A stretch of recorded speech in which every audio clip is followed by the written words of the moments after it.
आपको thank you so much. आपने मेरी लास्ट वीडियोस पे बहुत सपोर्ट करा है, क्योंकि सच का साथ तो सब लोग देते हैं, झूठ एक ना एक दिन आगे आता ज़रूर है। बट उसके बाद भी बहुत सारे लोग मुझसे पूछ रहे हैं कि दीदी शुरू से सारी चीज़ें सारी बातें बताओ। तो मैंने भी सोचा, हॉस्पिटल में थी, टाइम नहीं मिल पा रहा था बिल्कुल भी। मम्मी जैसे थोड़ा बहुत रिकवर कर रहे हैं तो मुझे भी टाइम मिल पा रहा है कि मैं आगे सब चीज़ें आपसे क्लियर करूँ, आपको शेयर करूँ, और सारी चीज़ें जो हुई हैं, जो एग्जैक्ट चीज़ें हुई हैं, जो सच चीज़ें हुई हैं, वो मैं आपको बताऊँ। लड़ाई शुरू हुई थी, बात जो शुरू हुई थी वो है 3 मार्च से। 3 मार्च को मैं, मेरी मम्मी और नोना, जैसे कि आप सब हमें जानते हो, मोस्टली जानते होंगे, मोस्टली नहीं भी जानते होंगे, तो मैं आप लोगों को बता दूं। मैं, मेरी मम्मी और मेरी बेटी, 2 साल की बेटी है मेरी, हम तीनों हमारे ही घर के पास से मार्केट जा रहे थे बाहर, शाम को 8 साढ़े 8 बजे। और मैं अभी एक वीडियो भी आगे ऐड करूँगी, और वीडियो में आप बातें सुनना, और उसके बाद मैं आपको सारी चीज़ें बताऊँगी। मैं और मेरी मम्मी जा रहे थे वहाँ, लाइब्रेरी है गली में, एक लाइब्रेरी के बाहर 8 से 10 लड़के खड़े हुए थे। मैं जा रही थी, मैंने लोअर टी शर्ट पहने हुए थे, थोड़ा सा एम्बैरस हुई, हंसने लगे तेज। मैं पहले थोड़ा सा एम्बैरस हुई, अपने कपड़े ठीक करे, आगे बढ़ गई। उसके बाद कुछ कमेंट्स पास करें, जैसे कि आप सबको पता है मेरा ब्लॉगिंग का काम है। मैं पर्सनली उनमें से एक भी लड़के को नहीं जानती, ना मैंने उससे पहले देखा था। 3 मार्च से पहले, 3 मार्च को ही मैंने सबके चेहरे देखे। कुछ चेहरे मुझे याद है, कुछ नहीं भी याद, कुछ नाम मुझे पता है, कुछ के नाम भी मुझे नहीं पता, जो बाद में लोगों से, आस पड़ोसियों से पता लगे, हस्बैंड ने बताया कि क्या नाम है, तो मुझे ऐसे उनके नाम पता। पर्सनली मैं किसी लड़के को नहीं जानती, ना मैंने कभी देखा। हंसने लगे, कमेंट पास करे, एक बार इग्नोर करा, 2 बार इग्नोर करा, तीसरी बार में मम्मी और मैं टर्न करके गए, जैसा कि आपको वीडियो में दिख रहा है। और जैसा कि वीडियो में कह रहे हैं कि हम बिन फालतू में लड़के खड़े हुए और जाके उनसे बोलने लगे, मम्मी को कुछ उल्टा बोला, ये बोला, वो बोला। इतनी चीज, लॉजिकल चीज और मतलब समझने वाली बात आप लोग भी समझते हैं कि 2 औरतें गली में से जा रही हैं और लड़के खड़े में, तो वो क्यों खामा उन लड़कों के पास जाएंगी। कुछ तो चीजें हुई होंगी। क्लिप्स आधी अधूरी है, मुझे नहीं मिली, कैसे लोगों ने डरा धमका के ली, जैसे भी ली, क्लिप्स जैसे भी मिली मुझे नहीं पता, पर मेरे पास कोई ऐसी क्लिप्स नहीं है जो मैं आपको प्रूफ कर पाऊं। बट हाँ, यहाँ प्रूफ करने से कुछ नहीं होगा। प्रूफ तो प्रशासन में होना है, कोर्ट में होना है, थाने में होना है, पुलिस स्टेशन में होना है, दिल्ली पुलिस ने करना है। और मुझे दिल्ली पुलिस पर पूरा ट्रस्ट है। सारी चीजें जो सच है, जो प्रूफ जिनके पास है, उन चीजों के बिहाफ पे न्याय मिलेगा, जस्टिस होगा, जिसकी भी गलती होगी उसको।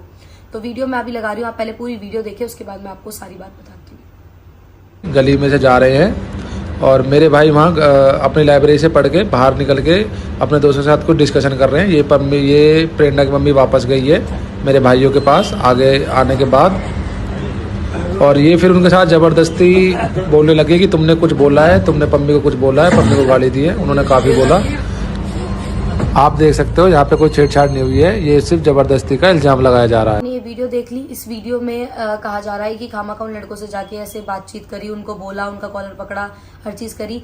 बट इतनी चीज लॉजिकल हर कोई समझता है कि 2 औरतें जा रही हैं, बिन फालतू में किसी से भी कुछ नहीं कहेंगी, आधी अधूरी चीजें हैं, बदतमीजी की गई है। उसके बाद मैंने अपने पहले मैं गई, मैंने पूछा, मेरे साथ मेरी बेटी थी, उनसे बात करने के बाद मैंने अपनी बेटी को गोद में लिया। मम्मी ने पूछा, मैंने सिर्फ एक चीज बोली, आपको शर्म आनी चाहिए, मैं भी यहाँ की बहू हूँ, आपको हर बहन बेटी की इज्जत करनी चाहिए। इतना बोलते ही गाली गलौज, बदतमीजी, छेड़छाड़ी, यहाँ धक्का मारना, मेरे मेडिकल्स, मेरे प्रूफ। इस बीच मैं प्रेग्नेंट थी, मैंने आप लोगों को सबसे के साथ शेयर करा। आपको सबको पता है 3 महीने से पहले नॉर्मली एज अ ब्लॉगर, कोई भी पर्सनल भी घर में भी सब बोलते हैं कि 3 महीने से पहले अपनी चीजें सारी शेयर मत करना। मेरे पास मेरी सारी रिपोर्ट्स, सारे टेस्ट, मेरा जो इस लड़ाई के बाद मिसकैरेज हुआ, धक्का मुक्की में जो मेरे पेट पे हाथ लगा, धक्के लगे, उस वजह से मेरा मिसकैरेज हुआ, मेरे पास सारी रिपोर्ट, सारे प्रूफ्स हैं। मैं इतनी एक वीडियो में सारी चीजें नहीं दिखा पाऊंगी, पर जब दिखाने की जरूरत पड़ेगी, जहां दिखाने की जरूरत पड़ेगी, मैं वहां जरूर दिखाऊंगी। इस बीच ये सब चीजें हुई, जब ऐसी बदतमीजी, छेड़छाड़, हाथापाई मेरे साथ हुई, इनकी वीडियोस वहां कैमराज में सब में कैद है। जब प्रशासन और दिल्ली पुलिस निकलवाना चाहेगी, उनके पास होंगी, उन्होंने सारी चीजें देखी हैं, जब भी वो किसी के लिए भी न्याय लेने के लिए आगे बढ़े हैं। तो सारी चीजें देखने के बाद जब ऐसी बदतमीजी मेरे साथ हुई, मैंने अपने हस्बैंड को फोन करा। मेरे हस्बैंड, मैं और मम्मी मार्केट जा रहे थे, यहाँ घर पे ही बैठे हुए थे मेरे हस्बैंड और मेरे जेठ। मेरे हस्बैंड और मेरे जेठ दोनों आए, आते ही पूछा कि क्या बदतमीजी है, क्या है। 2 लड़के मेरे से बदतमीजी कर रहे थे, बाकी मैं सबका नाम नहीं लूंगी। 2 लड़कों ने मेरे से बदतमीजी कर दी, बाकी 8 खड़े हुए, 6-7 लड़के और खड़े हुए, उन्हें रोक नहीं रहे थे, कंटिन्यू उनके साथ मतलब हंस रहे थे, हर चीज कर रहे थे। पर हाँ, उन्हें समझाया नहीं, रोका नहीं। कुछ लड़के 1-2 रोक भी रहे थे कि भाई रहने दे, कोई बात नहीं, लड़की है, ये है वो, इस तरीके के वर्ड्स उन्होंने यूज करे, जो मैंने खुद सुने, वो चीजें मैं आपको बता रही हूँ। मेरे हस्बैंड, पम्मी और मेरे जेठ आए, आके उन्होंने पूछा, उसके बाद उन्होंने गाली देके बोला, हाँ बुला ले जिसे बुलाएगी, बहन माँ की गाली देके मेरे हस्बैंड आए। उसके बाद उन्होंने आती हाथापाई स्टार्ट कर दी, उसकी वीडियो मैं अभी ऐड कर रही हूँ, आप आगे ये वीडियो देखो। इसके बाद आपको इसमें भी दिख रहा है कि कौन पिट रहा है, कौन पीट रहा है और किसके साथ गलत हो रहा है, क्या चीजें हो रही हैं। ये वीडियो देख के आप सब समझ जाएंगे। वीडियो में आपको दिख भी रहा होगा पम्मी सिर्फ बात कर रहे हैं और एकदम से ये सारे 4-5 लड़के कैसे इकट्ठे हुए हैं और पम्मी पे हाथापाई करी है। इन लोगों ने कंटिन्यूसली पम्मी को मारा है इस दिन भी और झूठ पे झूठ बोल रहे हैं। गाइस आपने ये वीडियोस देख ली। इसमें पम्मी, मेरे जेठ और मेरा भाई बाद में आया जब गली के बच्चों ने उसे बताया कि ऐसे ऐसे तेरी बहन की लड़ाई हो गई है। जहाँ लड़ाई हुई वहां से मेरा घर ससुराल दोनों जगह बहुत पास है, बट यहाँ तक भी मेरे ससुराल वालों को कुछ भी नहीं पता था। जो मेरे बड़े जेठ हैं, नवीन भाई हैं, जो वो दुकान पे थे। आप सबको पता है उनकी मोबाइल की शॉप है, वो अपनी दुकान पे काम कर रहे थे। घर पे मेरी सास, जेठानी, मेरी भांजी और मेरी जेठानी का लड़का, सिर्फ वो लोग घर पे थे। उन्हें कुछ भी नहीं पता था। अंशु को जैसे ही पता लगा वो भी आया कि जीजू को मार रहे हैं, बहन के साथ बदतमीजी हुई है, भागता हुआ आया। सेल्फ डिफेंस में हाथापाई हुई, दोनों पार्टियों को चोट आई, दूसरी पार्टी को भी और हमारे लोगों को भी। क्रॉस मुकदमे दर्ज हो गए। आगे कार्रवाई करना पुलिस का काम है, ना कि मेरा, ना सामने वाली पार्टी का। मुकदमे दर्ज हो गए, हमारों को चोटें आई, उनको चोटें आई, वो हॉस्पिटल गए, हम हॉस्पिटल गए। यहाँ पे बातचीत खत्म हो गई। जो एक्शन लेना है पुलिस लेगी और पुलिस ले रही है, लेगी आगे भी। जो चीजें हो रही है तो पुलिस एक्शन लेती। हमने सब चीजें, हमारा काम था पुलिस पर छोड़ना। ये सब होने के बाद यहाँ PCR आई, पुलिस कंप्लेंट हुई। मेरे ससुराल में 3 लेडीज थी सिर्फ और एक मेरा भतीजा था लड्डू। उन लोगों को कुछ चीजें नहीं पता थी क्या हुई हैं। फिर इन लोगों ने मिलके मेरे ससुराल वाले घर पे पथराव करा, गाली गलोच करी। सिर्फ उस घर में औरतें थी, आदमी नहीं थे। क्या मंसूबे, क्या इरादे थे ये चीज करने की, इसकी भी मैं वीडियो आगे लगा रही हूँ। आप ये वीडियो देख के खुद बताना क्या ये चीज करना सही है। और इसके बाद भी मेरे ऊपर एलिगेशंस लगाए जा रहे हैं कि मैं जानबूझ के किसी को बदनाम करना चाह रही हूँ, लड़कों को, या लड़कों से जाके मैंने बदतमीजी करी। एक लड़की 8 लड़कों से जाके क्यों बदतमीजी करेगी? चलो इस चीज का न्याय भी दिल्ली पुलिस करेगी, मैं करने वाली कौन होती हूँ। आप ये वीडियो देखो।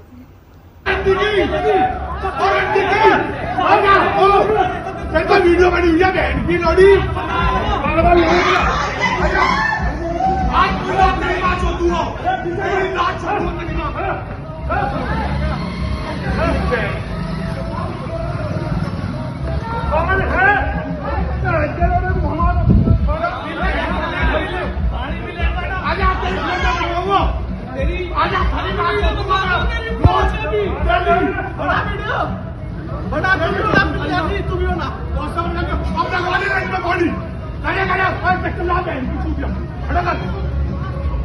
ये वीडियो देखने के बाद ये बदतमीजी, ये वीडियो भी मैंने ही स्पेशल अपनी भांजी को, वशु को बोला कि बेटा प्रूफ्स के लिए वीडियो बना ले, क्योंकि आगे किसी चीजों का कुछ नहीं पता। आप लोगों को पता है कि प्रूफ के बिहाफ पे हर चीजें होती हैं। कोई पता नहीं बयान देगा कि नहीं देगा, गवाही देगा कि नहीं देगा। आप लोग अपने पास सारे प्रूफ रखना। ऐसी बदतमीजी की गई औरतों के साथ, गाली गलोच, डंडे चलाना, ईंटें चलाना, पत्थर चलाना। हमारे घर के 2 शीशे भी तोड़ दिए गए। और अगर गेट खुले होते तो अंदर आके औरतों के साथ क्या करते, इस चीज का मुझे कोई अंदाजा नहीं है। इतना होने के बाद सब चीजें फिर भी हमने पुलिस पे छोड़ दी। जो होगा जस्टिस होगा, पुलिस स्टेशन से होगा, दिल्ली पुलिस के बिहाफ पे होगा। जो चीजें सच होंगी, जो सच्चा होगा, जिसकी गलती नहीं होगी, वो चीजें होंगी। यहाँ हम छोड़ के आराम से अपने घर बैठे हैं। उसके बाद भी चैन से जीने नहीं दिया। कभी मेरे भाई को, कभी मेरे पति को कंटिन्यूसली धमकी आ रही थी। इसकी इन्फॉर्मेशन भी मैं बार बार थाने में दे रही थी कि ऐसे धमकी आ रही है, ये चीजें हो रही है। इसके बाद 21 अप्रैल को मेरी कुछ ऐसी फोटोज, वीडियोस वायरल कर दी गई जो मेरे पास भी नहीं है। कुछ असली, कुछ नकली, कुछ आप लोगों को पता भी है। पूरे गांव में, पूरे आसपास के एरिया में स्प्रेड करी गई वीडियो सबके पास शेयर की गई। काफी लोगों ने हमें भेजी। बहुत मुश्किल से इस टाइम से मैं निकली। मैं वो चीजें यहाँ पे ऐड नहीं कर सकती। उसकी भी मैंने साइबर क्राइम में कंप्लेंट करी। कुछ वीडियोस, 2-3 फोटोज मेरी 5 साल पुरानी पम्मी के साथ की, स्कूल टाइम की मिल गई, वो वायरल करी। उनके साथ कुछ फेक ऐड करी, मेरी फोटोज के स्क्रीनशॉट लगा के कि ये प्रेरणा है, ये है, वो है। बहुत डिफेम, बहुत बदनामी करने की कोशिश करी उन लोगों द्वारा जिनसे हमारी 3 मार्च को लड़ाई हुई थी। जब सारी चीजें हो गई, क्रॉस मुकदमे हो गए, तो इतना गिरा हुआ, इतना किसी को बदनाम करने का, मैं सुसाइड करने तक की मैंने सोच ली थी कि इन चीजों के बाद मैं नहीं झेल पाऊंगी, मैं नहीं मुकाबला कर सकती, ना मैं इतनी गिरी हुई हरकत किसी के साथ कर सकती। फिर ये फोटोज वायरल करी। साइबर क्राइम का मेरा केस चल रहा है, उस पर भी जल्दी एक्शन होगा। बहुत मुश्किल से वो चीजें थोड़ी रुकी, बट अभी भी कुछ लोग ऐसे हैं जो ये सुनते ही कहेंगे कि हमें भी वीडियो का लिंक भेजो, हर चीज भेजो, क्योंकि कुछ लोगों को किसी की इज्जत की कोई परवाह नहीं है। और ये चीजें हुई, मैंने बहुत फेस करी, 10 दिन तक बहुत फेस करी। मैं सोशल मीडिया से भी 10 दिन तक थोड़ा दूर रही क्योंकि बहुत परेशान थी, पर मेरा काम है, मैंने हर चीज करी। मेरी बेटी है, मेरे हस्बैंड है, मुझे हर चीज करनी है, अपना घर चलाना है, अपनी हर चीज करनी है। आप लोगों को पता है कि 3 साल से मैंने कितनी मेहनत करी है हर चीज के लिए। अपना बच्चा, अपना पति, अपना घर कैसे चला रही हूँ, मुझे सब चीज पता है। ये फोटोज वाली बात से मैं निकली। चलो, हमने इसमें भी, हम सिर्फ प्रशासन से मदद मांगते हैं। हम ना ऐसे हैं कि किसी को चोट पहुंचाएं, किसी की बदनामी करें, किसी को डिफेम करें। ना मेरा परिवार ऐसा, ना मायके वाला, ना ससुराल वाला। ये सारी चीजें हो गई। इसके बाद अभी आज जो पम्मी के साथ अभी लास्ट हादसा हुआ, आप लोगों को पता है, वो अभी हॉस्पिटल में एडमिट है 4-5 दिन से। ये हादसा ये हुआ, पम्मी अपने एक दोस्त के साथ संत नगर तरफ बाल कटवाने, दाढ़ी बनवाने जा रहे थे। कुछ लोगों ने उन्हें जाते हुए देखा। कैसे पता लगा कि पम्मी अकेला जा रहा है, क्या है, वरना रोज हम जाते हैं, पम्मी गाड़ी से जाता है, आज वो बुलेट से गया था। और सबसे पहले मैं वीडियो ऐड कर रही हूँ, आप सिर्फ ये वीडियो देखो जिसमें पम्मी को इतनी बेरहमी से मारा। आप ये वीडियो देखो, उसके बाद मुझे बताना कि क्या आपको लगता है कि पम्मी ने ऐसी हालत में, मतलब उसकी ऐसी हालत है, किसी लड़के का सर फाड़ दिया होगा, वो अधमरा पड़ा हुआ दर्द में चिल्ला रहा है, किसी को उसकी हालत देख के तरस नहीं आया। और ये वीडियो देखने के बाद आपको लगता है कि इसने बाइक से 2 लड़कों को टक्कर मारी होगी और उनका सर फाड़ा होगा या उनसे हाथापाई करी होगी। वो अधमरा रोड पे पड़ा हुआ है और उसकी हालत देख के आप समझ सकते हो कि कितने लोगों ने उसे मारा है। 2-3 लोगों के तो ये काम नहीं है। और जो बंदा घायल है, जो जख्मी है, वो खुद अपनी आंखों देखी बता रहा है। वीडियोज भी इन लोगों ने पम्मी को मार के प्रॉपर वीडियो भी बनाई है। लड़के ने वीडियो बनाई है, मुझे उसका नाम नहीं याद, मैं पूछ के आपको जरूर बताऊंगी। प्रॉपर उस लड़के ने वीडियो बनाई है डिफेम करने के लिए, बदनाम करने के लिए, आगे लाइफ में पम्मी को ब्लैकमेल करने के लिए। और मुझे पता है आगे ये चीजें होंगी और इस वीडियोस का भी सॉल्यूशन मैं जरूर निकलवाऊंगी। और कुछ वीडियोस इन्होंने खुद वायरल कर दी जो मेरे पास भी पहुंची, मैं वो वीडियो आगे ऐड कर रही हूँ। आप पहले ये वीडियो देखो।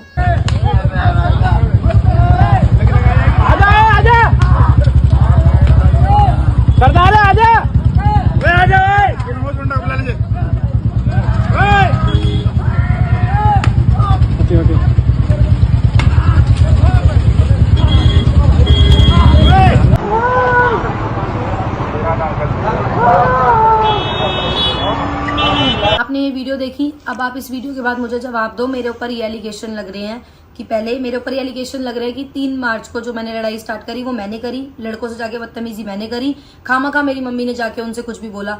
खामखा आप भी समझ रहे हैं कि 8 लड़के खड़े हैं, कोई भी लड़की जाके क्यों, कुछ तो कमेंट पास करा होगा, कुछ तो बोला होगा, जब भी तो जाके मैंने पूछा। और शुरू से आपने सारी वीडियोस देखी, सारी सच्चाई मैंने आपको बताई। हाथापाई दोनों तरफ से हुई, पहले वहां से स्टार्टिंग हुई। सेल्फ डिफेंस में हमारे बंदों ने भी हाथापाई करी, दोनों तरफ चोटें आई, क्रॉस मुकदमे हो गए। काम आगे दिल्ली पुलिस का है, पुलिस का काम था न्याय दिलवाना, जिसकी भी गलती है उसको, और जो भी गलत है उसको सजा दिलवाना, हमारा नहीं। कंटिन्यूसली हमें ब्लैकमेल, धमकियां, मेरे भाई को, मेरे हस्बैंड को, मेरे जेठ को, मेरे परिवार को। 3 महीने तक, 2 महीने हम प्रॉपर ऐसे रह रहे हैं। हम कहीं जाते भी हैं तो ज्यादा चीजें शेयर नहीं करते, कुछ नहीं करते, क्योंकि मेरे हस्बैंड की पूरी लाइफ को खतरा है, आगे भी खतरा है, मुझे आगे का भी नहीं पता। बट हाँ, मेरी आप लोगों से हाथ जोड़ के सबसे रिक्वेस्ट है कि जितनी मेरी हेल्प हो सके उतनी हेल्प करे। ये पम्मी को मारने की वीडियो भी आपने देख ली। इसके बाद कौन कहता है कि इसने 2 लड़कों के सर फाड़ दिए होंगे, इसने एक लड़के का सर फाड़ दिया होगा इसकी इस अधमरा हालत को देख के। मतलब 3 मार्च से मेरे साथ ऐसी चीजें चल रही हैं, मेरी फोटोज वायरल कर रहे हैं, मेरे हस्बैंड का जो हाल करा है, मैं आपको पूरी चीजें बता रही हूँ। अभी भी कुछ लोग गलत एलिगेशन लगा रहे हैं कि पम्मी ने बाइक से हिट करा 2 लड़कों को, उनका सर फाड़ा, उसके बाद उसको अधमरा कराया गया। वी वांट प्रूफ ना, प्रूफ तो होगा किसी चीज का। पम्मी को बकायदा वो अपने एक दोस्त के साथ बाल कटवा के आ रहा है, उसकी बाइक के आगे बाइक रोकी गई, सामने से डंडे लेके लड़के आ रहे हैं, पम्मी बाइक से उतर के भागा, उसको गाड़ी से, वैगनर गाड़ी से हिट करा, पुश्ते के नीचे जाके वो गिरा। संत नगर वाले पुश्ते, मुझे प्रॉपर लोकेशन नहीं पता, संत नगर वाले पुश्ते से उसको गाड़ी से हिट करा। हिट करने के बाद वो नीचे गिरा, डंडों से उसे तब तक मारा जब तक वो मर नहीं गया। उसका फोन तोड़ दिया, उसकी जेब में पता नहीं थोड़े बहुत पैसे थे वो ले गए, उसकी चैन ले गए, मतलब क्या चीजें थी ये। इसके बाद भी अगर आपको लगता है मेरे हस्बैंड कोई भी गलत है तो कोई बात नहीं, बस मेरी आप लोगों से ये, अगर आपको लगता है कि मेरे साथ, मेरे हस्बैंड के साथ कोई चीजें गलत हुई हैं, हम सही हैं, तो जरूर प्लीज मुझे सपोर्ट करें, क्योंकि इस टाइम मुझे आप लोगों के सपोर्ट की बहुत नीड है और आप लोग मुझे दब के सपोर्ट कर भी रहे हैं, उसके लिए दिल से थैंक यू है मेरा। बस अभी मेरे को कुछ भी नहीं करना, कोई चीज मैं कहीं ध्यान नहीं है। मेरा मेन फोकस सिर्फ अभी अपने हस्बैंड को जल्दी से ठीक करने पे है, रिकवर करने पे है। ना मैं उन्हें ज्यादा टेंशन देना चाहती, ना मैं खुद टेंशन लेना चाहती, क्योंकि अभी मेरे हस्बैंड की जो इतनी हालत सीरियस है, जितने वो क्रिटिकल है ना, सबसे मेन अभी मेरे लिए उनको ठीक करना है कि वो जल्दी से ठीक हो, घर आए, चल पाए। अभी वो बिल्कुल चलने की हालत में नहीं है, उनके दोनों पैरों की हालत मैं आपको दिखा चुकी हूँ, वीडियो भी आपने देखा जिस तरीके से मारा है, वो बिल्कुल अभी चलने के हाथ में नहीं है। उनके पूरी बॉडीज के मांस फटे हुए हैं, दोनों हाथों के, दोनों पैरों के। बस ज्यादा से ज्यादा सपोर्ट करें, इस वीडियो को शेयर करें। Thank you.